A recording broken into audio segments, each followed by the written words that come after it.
नमस्कार मंडळी, मी रुपाली तुमचं स्वागत करते आजच्या एका नवीन व्लॉगमध्ये. अपेक्षा करते तुम्ही सर्व ठीक असाल, स्वतःची काळजी घेत असाल.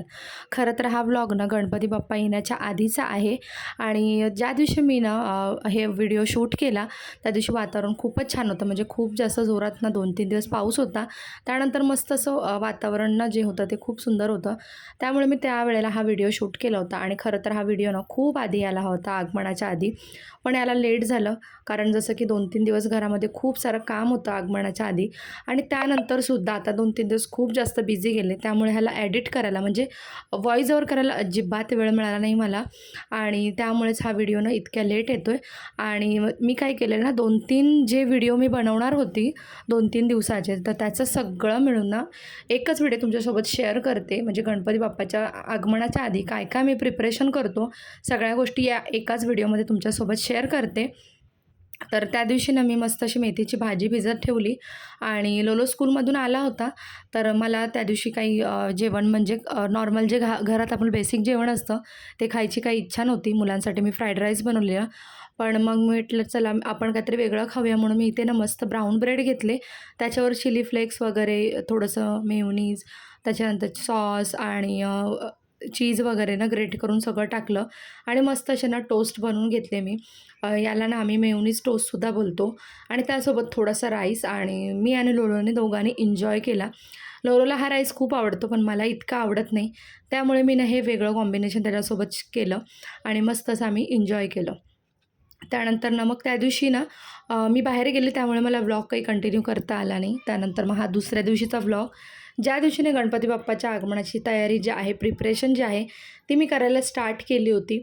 इथे बऱ्याचशा गोष्टी माझ्या चालल्या होत्या. मी काही काही गोष्टी म्हणजे ठरवून ठेवल्या होत्या करायच्या, कशा करायच्या, कुठल्या दिवशी करायच्या आणि सगळ्या अगदी परफेक्ट झाल्या होत्या. काहीही कमी झालं नव्हतं. पण तरी पण तुमच्यासोबत ना हा व्हिडिओ करायला थोडंसं लेट झालं.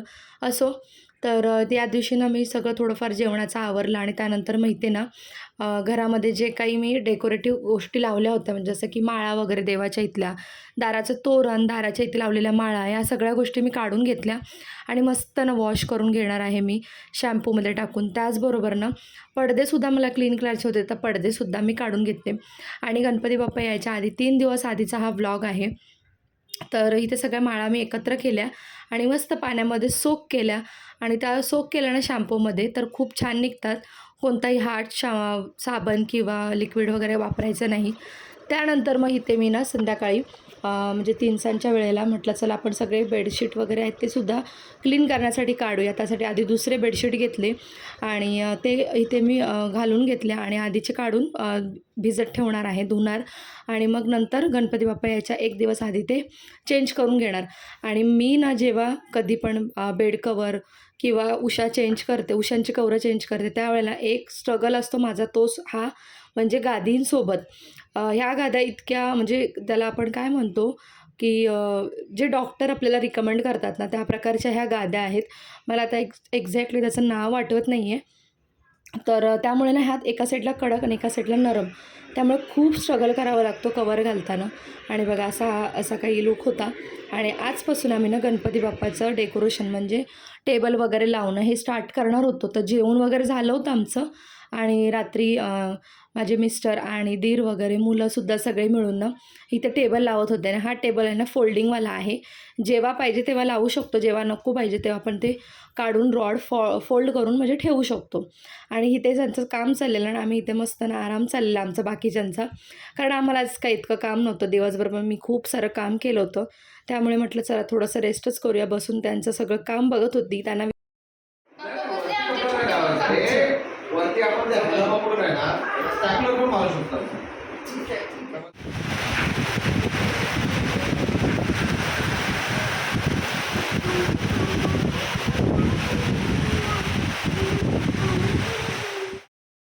हा दुसऱ्या दिवशीचा ब्लॉग आहे आणि ज्या दिवशी ना खूप पाऊस होता आणि सकाळपासूनच ना नुसता आळस आला होता. म्हटलं चला आज काहीतरी वेगळं काम करूया, रोजचं रुटीनचं काम नको. आणि गणपती बाप्पाचं प्रिपरेशनचं थोडंफार आहे ते सुद्धा संध्याकाळी करू.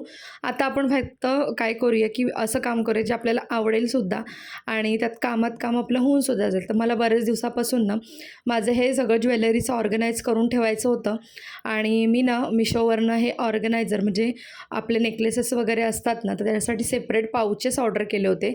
तर ते सुद्धा मला ना यूज करायचे होते. त्यासाठी मग हा सगळा पसारा मी काढला. खूप साऱ्या गोष्टी डिस्कार्ड केल्या मी. खूप सारे इयरिंग्स, मग त्यानंतर बँगल्स बघा, हे इतका पसारा ना मी डिस्कार्ड केला होता आणि खरंच मला टाकावंसं वाटत नव्हता. पण आपण नवीन नवीन वस्तू घेतो आणि जुन्या वस्तू तशात डंप करतो. त्यामुळे मग मी मनावरती दगड ठेवून या सगळ्या गोष्टींना काढल्या. आणि बघा, हे नेकलेसेस मी अशा प्रकारच्या पाउचेसमध्ये ठेवल्यात. आता हे खराबही होणार नाही आणि मला घ्यायलाही सोपे जातील. बँगलसुद्धा अरेंज करून ठेवल्या. त्यानंतर इथे मुलांना संध्याकाळी भूक लागली होती. मग त्यांच्यासाठी ना मी हे फ्रेंच फ्राईज जे डीमार्टमधून आणले होते, तर ते काढून घेतले आणि त्यांना फ्राय करून देत होते. आणि साईड बाय साईड ना माझं थोडं क्लिनिंगचंही काम चालू होतं. त्यामुळे मलाही भूक लागली होती, तर मस्त असे ना फ्राय करून घेतले. आणि मुलांना असं होतं की आज आपण ना मस्त अशी छोटीशी पार्टी करूया. त्यासाठी मग इथे मी जे फ्रुटी आणली होती, तर तीसुद्धा मी मस्त सर्व केली तिघांनी आणि खाल्लं. आणि तुम्ही ते बघू शकता आजूबाजूला पसारा, तर हा लोलोचा पसारा आहे.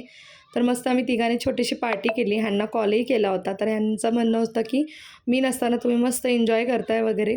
तर इथे खाऊन वगैरे घेतलं. त्यानंतर मग मी पुन्हा लागली कामांना.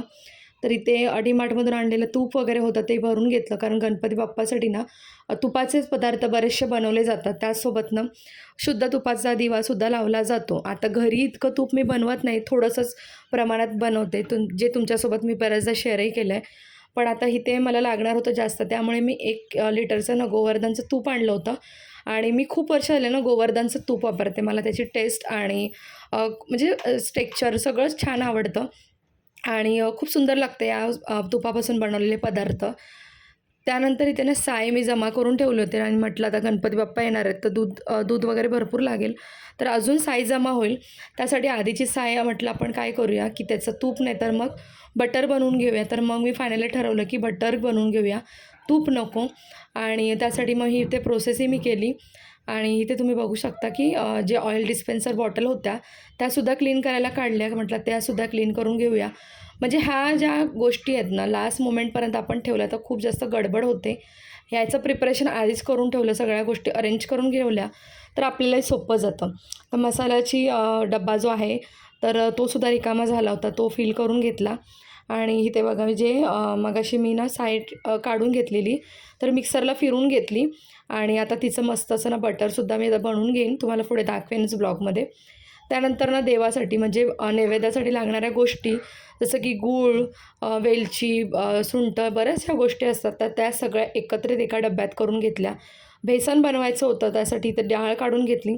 बेसन छान भाजून घेतलं आणि म्हटलं चला उद्या थंड झालं ना की मग हे दळायलासुद्धा देते. आणि आज थोडं संध्याकाळी ना आम्ही वेलची वगैरे क्लीन करायला घेतली. त्यानंतर गूळ फोडायला घेतला. त्यानंतर आम्ही सुकं खोबरं किसायला घेतलं. आणि एका साईडला ह्या दोन्ही भावांचं ना मस्त असं डेकोरेशनचं काम चाललेलं. आणि बाहेर बघू शकता मुलांची सगळी मस्त अशी ना गप्पा गोष्टीची पंगत बसली होती, मज्जा चालली होती. तर त्या रात्रीने आम्हाला लेटही झालं. मग दुसऱ्या दिवशी ना मी भुलेश्वर मार्केटलाही गेली होती आणि तिथून हा छान असा कुकर 2 लिटरचा मी आणला होता. शॉर्ट व्हिडिओमध्ये तुमच्यासोबत शेअरही केलं होतं, पण लाँग व्हिडिओ काही माझा अपलोड झाला नाही वेळेवर, त्यामुळे मला लेट झालं. आणि खूप छान कुकर आहे, ट्रायप्लायचा मी आणलेला आहे. आता सध्या तोच खूप ट्रेंडिंगमध्ये आणि खूप छान आहे वापरायला, वापरूनही बघितलं आहे मी ऑलरेडी. आणि माझी खूप दिवसापासूनची इच्छा होती, विश होती. म्हणजे 2 कुकर मोठे आहेत माझ्याकडे, पण एक छोटा कुकर असावा असं वाटतो. म्हणजे जेव्हा कमी क्वांटिटीत भाजी, डाळ काही बनवायचं असेल ना, मसाले भात वगैरे, तेव्हा अशा प्रकारचा कुकर जो आहे तो खूप उपयोगी ठरतो. आणि आज बघा ना इथे बऱ्यापैकी ना डेकोरेशनचं म्हणजे पडदा वगैरे लावण्याचं काम झालं होतं आणि साईड बाय साईड आमची कामं चालू होती. तुम्ही बघू शकता पडदा लावण्याचा. आणि इथे आम्ही ना गणपती बाप्पांचं जे आगमन होते ना बऱ्याचशा मोठ्या गणपतीचं, तर तेही टी व्हीला चालू होतं. एका साईडला आम्ही ते बघत होतो, एका साईडला इथे डेकोरेशनचं काम चाललेलं. त्यानंतर हे बघा इथे ना आम्ही गुफा बनवणार होतो ॲक्च्युली. तर त्यासाठीची जी प्रोसेस असते म्हणजे द्रोण वगैरे चिटकवणं, पेपर चिटकवणं, तर ते सुद्धा इथे काम चालू होतं. आणि त्यानंतर मग हा दुसऱ्या दिवशीचा म्हणजे हरतालिकाच्या दिवशीचा व्लॉग होता. हरतालिकाची छान अशी पूजा सकाळी मी करून घेतली आणि मस्त असं नैवेद्य वगैरेसुद्धा दाखवलं संध्याकाळी. पण पुढे व्लॉग मी काही शूट केला नाही, कारण मला बरीचशी कामं होती. उद्या गणपती बाप्पांचं आगमन होणार तर त्यामुळे मग बाकीच्या गोष्टी मी काही शेअर केल्या नाही. तर असा होता माझा 2-3 दिवसाचा प्रिपरेशनचा व्लॉग. तुम्हाला कसा वाटला मला नक्की कॉमेंट सेक्शनमध्ये सांगा.